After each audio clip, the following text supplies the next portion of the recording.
Mobile bank number 10/9 पर call करें ताकि अगर मुसीबत से पहले कॉल सकें। चाइल्ड लाइन नंबर 1098 24 घंटे चलने वाली मुफ्त आपातकालीन राष्ट्रीय फोन सेवा।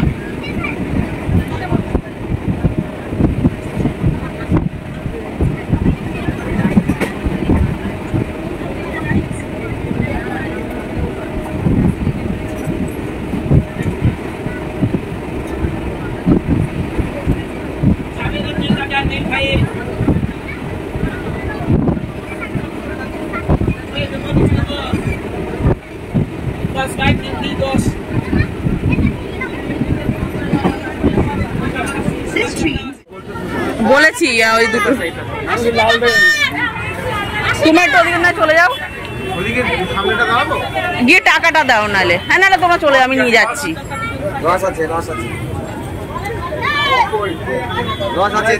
দাদা এই নিন 250 দিন, 250। না না নিয়ে নি, টাকা দেবেন, ভুলে যাবো লাস্টে আমার ঝামেলা হয়ে যাবে। 40 টাকা দেবো। আরে ঝুড়ি ভাজা কত? সবাইকে দেবো, ব্যস্ত হবে না, সবাইকে দেবো, সবাইকে দেবো, ব্যস্ত হবেন না, সবাই বাড়ি যাবে, বাড়ি কেউ রাস্তায় কেউ ঘুমাবে না, সবাই বাড়ি যাবে। তো আগে আর পরে চল 250। আচ্ছা দাও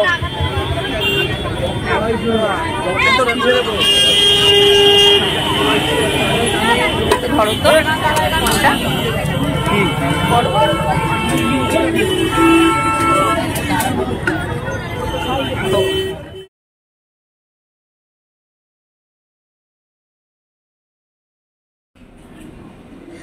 গুড মর্নিং এভরিওয়ান। হাঁপিয়ে গেছি, বাসনগুলো নিয়ে আসলাম তাই।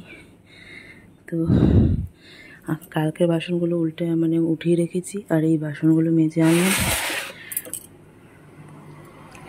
এগুলো এখন থাক, একটু পরে উল্টে রাখবো। এখন জামা কাপড়গুলো ভেজাবো, তারপরে কাচবো, জল তোলা আছে, চান করবো। প্রচণ্ড গরম লেগেছে, হাঁপিয়ে গেছি বাসন নিয়ে এসেছি বলে। তা যাই, কাজগুলো করে নিই, বেলা হয়ে যাচ্ছে। সেই সকাল 5টা থেকে উঠে এক নাগাড়ে চলছে কাজ। এই হলো বাইরের ওয়েদার। আজকে একটু হালকা রোদ্দুর উঠেছে, আবার মেঘলা করছে। আজকে দেখা যাক, এখনো গাছে ফুল তোলা হয়নি। বাজে সকাল 7টা।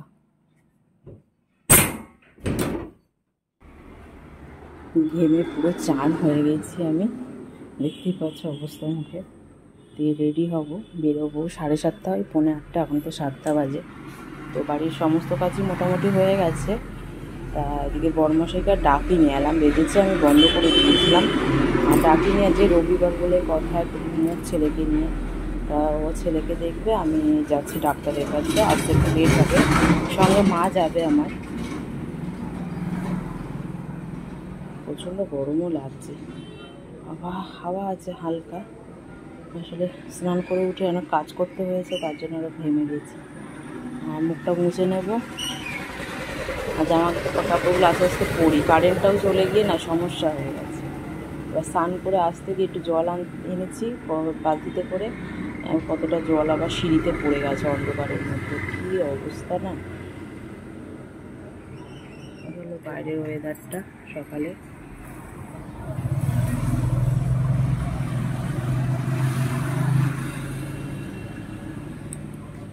অনেকে মর্নিং ওয়াক করছে, ফুটবল খেলছে, আবার ব্যায়াম করছে। আর আমাদের বাড়ির সামনেটা দেখাই, আজ লটারির দোকানটা খোলেনি দেখছি।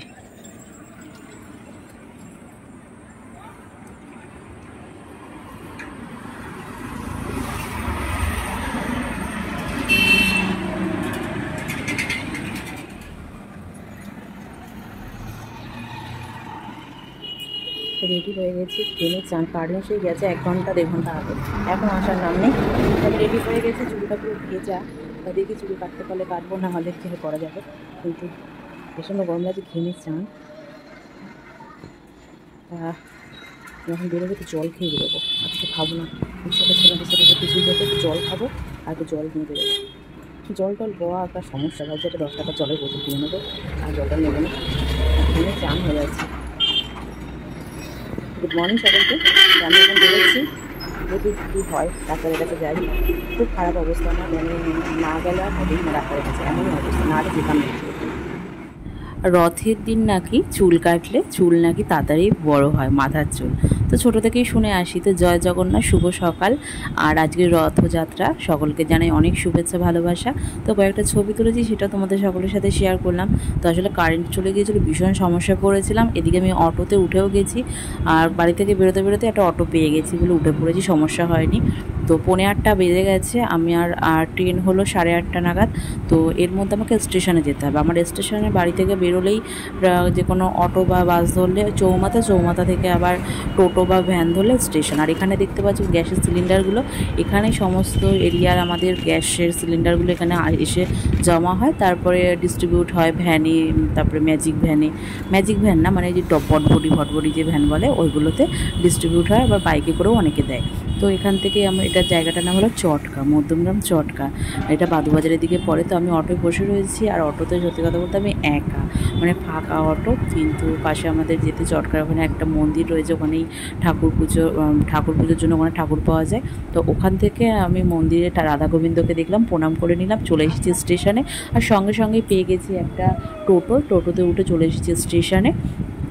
তো স্টেশনে এসে দেখছি একটা ট্রেন যাচ্ছে। তো আজকে একটা বড় বিপদ থেকে বেঁচে গেলাম, মানে সত্যি কথা আমার একদম খেয়াল নেই। এই নিয়ে না হলে আমি পরে তোমাদের সকলের সাথে বলবো কথা, মানে এখানে হতে পারে এরকম, যদি আমি কথাটা তোমাদের বললাম, এই কথাটা যদি আমার বড়মশাইয়ের কানে যায় তো অসুবিধা হয়ে যাবে, এরকম ব্যাপার আছে।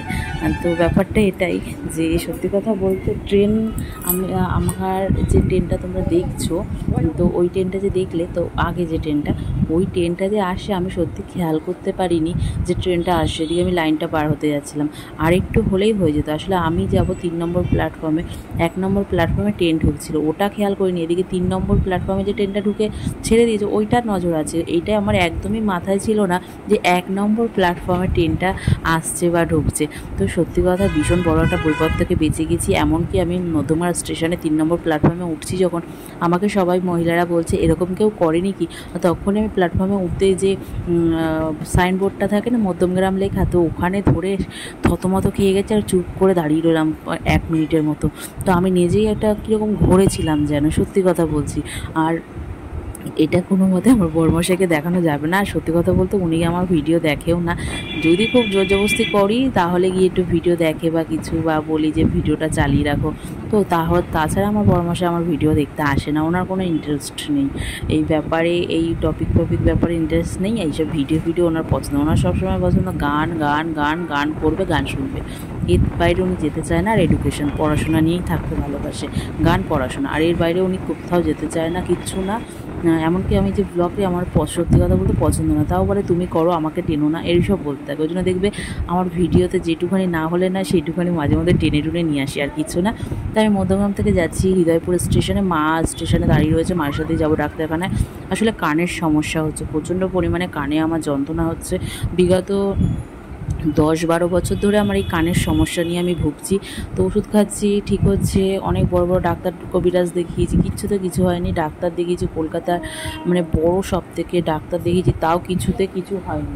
শেষমেশে বসো বাবা বসো, তার শেষমেশ আমি কী করলাম, তো মায়ের সাথে এক জায়গায় ডাক্তারখানা যাচ্ছি, তো ওষুধ না খেলে আর হবে না। তো এই ট্রেনটা ছেড়ে চলে গেল, মাকে এবার খুঁজছি যে মা কোথায় গেল। তো ট্রেন সকালবেলা আমরা হৃদয়পুর স্টেশনে, এখানে দেখলাম একটা হনুমানজির মন্দির, খুব সুন্দর দেখলাম, প্রণাম করে নিলাম। ট্রেন চলে এসেছে, ট্রেনে উঠেও পড়েছি, তো বসে রয়েছি। ট্রেন অনেকটাই ফাঁকা আছে, কিন্তু আগের ট্রেনটায় গেলে কি একটু ফাঁকা বেশি থাকে, এতটা লোক থাকে না। ওই ট্রেনটা আর পেলাম না, মানে সম্ভব হলো না। আর সকালবেলা সমস্ত কিছু কাজবাজ করেই দেখলে বেরোলাম, সমস্ত কিছু করে, যেদিকে কারেন্ট নেই বাড়িতে, মানে হজবরলা হয়ে গেছিলো। তো শেষমেশ কী করলাম, ট্রেনে বসে রয়েছি, ট্রেনে বসে ভাবছি কী করা যায়। তো ভাবলাম একটু ভিডিও শুটিং করে নিই, সেটাই তোমাদের সকলের সাথে শেয়ার করছি, দেখতেই পাচ্ছ। তো এই ট্রেন মোটামুটি ফাঁকা, রবিবার বলে কথা, রবিবার একটু ট্রেন মোটামুটি সেই তুলনায় ফাঁকাই থাকে। তা এটা আবার 12 বগি দিয়েছে। আমার মা আবার ভালোই দেখতে পায় ট্রেন ফ্রেনের ব্যাপারগুলো, কারণ উনি ট্রেনের ডেলি প্যাসেঞ্জারি করে তার জন্য। আর তোমাদেরকে একটা জিনিস দেখাচ্ছি, দেখতেই পাচ্ছ কি মনোরম পরিবেশ, এত সুন্দর, চোখ যেন জুড়িয়ে যায়। আমি আর ক্যামেরা বন্দি করতে ভুললাম না, তোমাদেরকেও দেখাতে ভুলিনি। দেখতেই পাচ্ছ আমার চোখ দিয়ে তোমরা দেখে নাও, আর ক্যামেরার মাধ্যমে মানে ফোন ক্যামেরা যেখানে আছে দৌড়াতে, তোমরাও দেখো আমিও দেখি। মানে এত সুন্দর লাগছে, চোখ জুড়িয়ে যাচ্ছে, মানে ধারণার বাইরে। কত সুন্দর না, এগুলো সব ভেরি মাছের ইটভাটা রয়েছে। আর সত্যি কথা বলতে আমার এই জায়গাটা যতবার আসে আমার ভীষণ ভালো লাগে, এই জায়গাটা ভীষণ ভালো লাগে।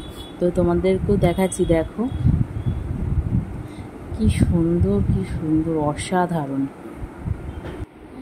ডাক্তার দেখে আবার বাড়ি ফিরে আসতে হবে, ভেবেছিলাম রান্না করে আসবো, তো রান্না আলটিমেট করতে হয়নি। বর্মশাই বললো যে না তুমি যাও, রান্না যা হোক একটা করা যাবে, দেখা যাবে এখানে, আমি সেরকমভাবে করে নেবো যা পারি। আমি আর ছেলে তো সামনে নেবো। তো ছেলে ঘুমোচ্ছিল, ও আর ঘুম থেকে ওঠেনি তখন, আমি যখন মানে বাড়ি থেকে বেরোচ্ছি।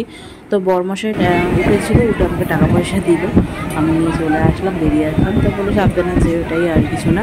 আর এদিকে দেখতেই পাচ্ছি পরিবেশটা এত সুন্দর না, আমি সত্যি তোমাদেরকে কী বলবো, মনে যেন দেখেই যায়। দেখতে এত সময় এমন আসলো যে স্টেশন চলে আসলো। তো স্টেশন দিয়ে চলে আসলো, তা আমিও আস্তে আস্তে গুটি পাই নেমে গেলাম। তো নেমে গিয়ে আমরা যেখানে গেলাম ডাক্তারখানা, তো ডাক্তার দেখিয়ে ফিরে আসছিলাম। তখন ট্রেনের মধ্যে অনেক কিছু উঠেছে, তার মধ্যে অনেক কিছু কেনাকাটিও হয়েছে। মানে এমন হয়েছে যে আমার বাবু শোনার জন্য বই কিনে দিয়েছে মা, সাথে আমি হনুমানজির বই আর লক্ষ্মীর পাঁচালিও একটা কিনে নিয়েছি। মানে দুটো বই আমার জন্য, ছেলের জন্য 3টে বই কেনা হয়েছে। ইংরাজি কবিতার বই পাওয়া যায়নি, কারণ ও একটু কথা শিখে গেছে এখন, ওকে পড়ালে ও পড়ছে দেখছি, তো সেহেতু বই এখন দরকারি। আর এমনি ওর জন্য তো বই কিনেছিলাম, তোমরা সকলে জানো। আর সেতে ব্যাপারটা এখানে দেখতে পাচ্ছি, এগুলো না পাট গাছ চাষ হয়েছে, অনেক পাট তুলে ফেলেছে অনেক জায়গায় জমি থেকে, অনেক পাট এখানে তোলেনি। তো পাট মানে কমপ্লিট হলে তারপরে নাকি শুনলাম তিল গাছ লাগানো হবে, তিলের চাষ হবে। তো এখানে তো ধান হয়, সবজিও হয়, ফুলও হয়, জানো এই সমস্ত জায়গাগুলোতে ভালো লাগে, ভীষণ ভালো লাগে। মানে অনেক রকমের চাষ হয়। তা এরকম দেখতে কারা ভালোবাসো। আর উপরে আকাশ সুন্দর মিষ্টি দেখতে লাগছে, মধ্যে আবার লেম্বু গাছ লাগানো রয়েছে, বেশ ভালো লাগছে। আর এখানে দেখো পুরো সবুজ দেখলে সত্যি আমার ভীষণই মনটা ভালো হয়ে যায়। আজকাল বলে না, তোমাদের প্রায় ভিডিওতেই বলি যে সবুজ দেখে আমার মন ভালো হয়ে যায়, সত্যি তাই। সবুজ আমার ভীষণই ভালো লাগে। আর দেখতে পাচ্ছ পেয়ারা উঠেছিল, তো পেয়ারা নিয়েছিলাম, 500 গ্রাম পেয়ারা নিয়েছিলাম, আর আমরা খেয়েওছিলাম। আর এদিকে বই কিনেছিলাম, সাথে ছেলের জন্য দুটো বিস্কুট কিনেছিলাম। আমরা যখন ফিরছিলাম ডাক্তারটা দেখিয়ে, তখন মা বাড়ি থেকে নিয়ে গেছিলো রুটি, আর ওখান থেকে ঘুগনি কিনেছি, ঘুগনি রুটি খেয়ে নিয়েছি। আর মা কিনেছিল চিড়ে ভাজা, তা আমি একটু খেয়েছিলাম চিড়ে ভাজা, মা বাদ বাকি খেয়ে আমার খেতে ইচ্ছা করছিল না, দাঁতে যেন ব্যথা লাগছিলো। তা পেয়ারাও খেয়েছিল 2 পিস, মানে একটা গোটা পেয়ারা কাটিং করে 2 পিস খেয়েছিলাম, মা বাদ বাকি খেয়েছিল। এটাই। আর একটা জল কিনেছিলাম ট্রেন থেকে নেবে, কারণ বাড়ি থেকে জল আনিনি, বয়ে নিয়ে আসতে ইচ্ছা করছিল না, তাই জলের বোতল কেনা হয়েছে, একটা কিনে নিয়েছিলাম। তাই এটাই করা হয়েছে। বা ট্রেনের স্টেশন থেকে ছেলের জন্য 2টো বিস্কুট কিনেছিলাম, একটা ওরিও, একটা হরলিক্স বিস্কুট। তো কিনে আমি আবার ডাক্তার দিকে খেয়ে দিয়ে চলে আসলাম। এখন আসলে দুপুরবেলা না, বর্মশাই বললো যখন তুমি তাড়াতাড়ি চলেই এসেছো, তো একটুখানি যা হোক খাবার নিয়ে এসো, দুপুরে রান্না করতে হবে না। আর আমিও কিছু করিনি, তাই বলার পরে তা বলছে যে ঠিক আছে। তা আমি গিয়েছিলাম সত্যি কথা বলতে মধ্যমগ্রাম কম্বো পাড়াতে, তখন বাজে দুপুর 2টো বলবো, 2টো, হ্যাঁ 2টো বাজে, 2টো বাজে। তখন বলছে যে না এখনও হয়নি, পাশের মাংসের দোকানের লোকগুলো বলছিল বসে একটুখানি করছিল। কিছুক্ষণ পরে শুনতে পেলাম না, ও এখনও খুলতে অনেকটাই লেট, 3:30 অন্তত বেজে যাবে, 3:30 4টেও বেজে যেতে পারে, কারণ প্রচুর অর্ডার পেয়েছে। অর্ডারগুলো আগে দেবে, তারপরে দোকান খুলবে, তো ততক্ষণ তো সম্ভব না। তো তার জন্য আমি বললাম ঠিক আছে বাদ দাও, আমি চলেই যাই। তাড়াতাড়ি করে টুকু করে চলে এসে আমি স্টেশন থেকে নিয়ে এসেছি বিরিয়ানি। দুপুরবেলা বিরিয়ানিটাই খাওয়া হলো। আর বিকেলবেলা জয় জগন্নাথ, বিকেলবেলা মানে আমি সুন্দর করে ছেলেটাকে সাজিয়ে গুছিয়ে দিয়েছিলাম। তারপরে আমরা সন্ধ্যা 7টার সময় দেখতে পাচ্ছ লোকটা, তা আমরা গিয়েছিলাম রথের মেলাতে গিয়ে বাবা তো বোঝা যায়নি। বসুনগর গিয়ে আমরা ভেতর থেকে গিয়েছিলাম, গিয়ে দেখি ভীষণ জ্যাম, 15 মিনিট লেগে গেছে একটু এদিক থেকে ওদিক যেতে, এমন অবস্থা। তারপরে একটু কালীবাড়ি গেলাম, ঠাকুর প্রণাম করলাম, তারপরে ঠাকুরগুলো দেখে টেকে আমরা একটুখানি কিনলাম হলো জিলিপি না হলে নয়। তো আর নিমকি কিনেছি, নিমকিটা রাখা রয়েছে, ওটা খাওয়া হয়নি। আজকে তোমাদের সকলের সাথে ভিডিওটা শেয়ার করব ভেবেই আমি ভিডিওটা তাড়াতাড়ি করে এডিট করতে বসেছি, কারণ ফোনে অনেকটা জায়গাও কম আছে। কি সুন্দর জিলিপি ভাজে না, আমি বাড়িতে একবার চেষ্টা করেছিলাম, ঠিকঠাকভাবে হয়নি সত্যি কথা যেটা। তো দেখতে পাচ্ছি কি সুন্দর ওরা জিলিপি তৈরি করে, যদিও রথের সময় জিলিপির শেষ মানে যে আকারটা কোনো রকমে হয় সেই পারফেক্টভাবে হয় না। তবুও আমি 250 গ্রাম 40 টাকা নিচ্ছিলো, তো নিয়েছি। আর 100 গ্রাম নিমকি নিয়েছি, বলছিল 20 টাকা, সেটা নিয়েছি।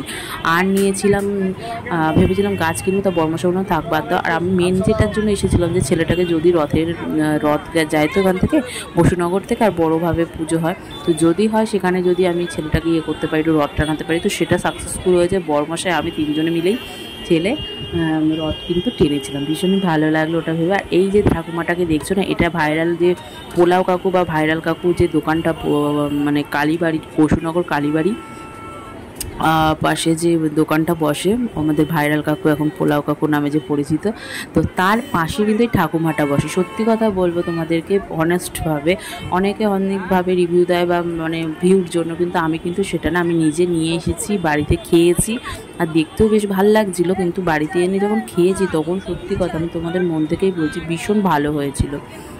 70 টাকা নিয়েছিল পোলাও আলুর দম, আর 75 টাকা নিয়েছিল পোলাও আর চিকেন চাপ, চিকেন কি বলবো আর চিলি চিকেন সরি।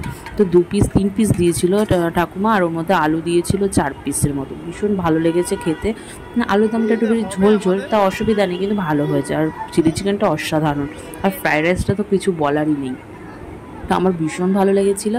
আর আমরা অনলাইন পেমেন্ট করেছিলাম। যাই হোক, তো ঠাকুমার দোকান দিয়ে যদি কেউ পারো একবার খেয়ে দেখতে পারো। মানুষ কী হয়, যে ভাইরাল হয় তার দোকান ভালো খারাপও, ভাইরাল হলে তার দোকান ছাড়া আর অন্য দোকানে যেতে চায় না, কিন্তু না, একবার খেয়ে দেখতে পারো। যারা আমার ভিডিওটা দেখছো মধ্যমগ্রামের আশেপাশে থেকে, তোমরা যদি ওদিকে যাও খেতে হয়, একবার খেয়ে দেখতে পারো। মানে এত ভালো না, মানে আমি সত্যি তোমাদের মানে সত্যি মন থেকেই বলছি কথাটা। আর এখানে দেখো কত বাসির দোকান বসেছে, আর ভাইরাল কাকুর দোকানেও দেখো কত ভিড়। সেখানে ঠাকুমার দোকানে আমি যখন নিতে গেছি তখন দেখি, আমি বর্মশাইকে নেবো গো, বলছে হ্যাঁ নাও। তা বলছে যে বসেছিল জানো, আমি গেলাম পরে, আমার জন্য একটা কাস্টমার, তারপরে আমার পরে আর একজন কাস্টমার এসেছিলো। আর দেখাও ভাইরাল কাকুর দোকানে আমি কাউকে ছোটো করছি না, কিন্তু দেখো সবাই একভাবে ছেঁকে ধরেছে সেখানে, যে মানে ঠাকুমাটার দোকানে কোনো ইয়ে নেই, একটা বয়স্ক মহিলা।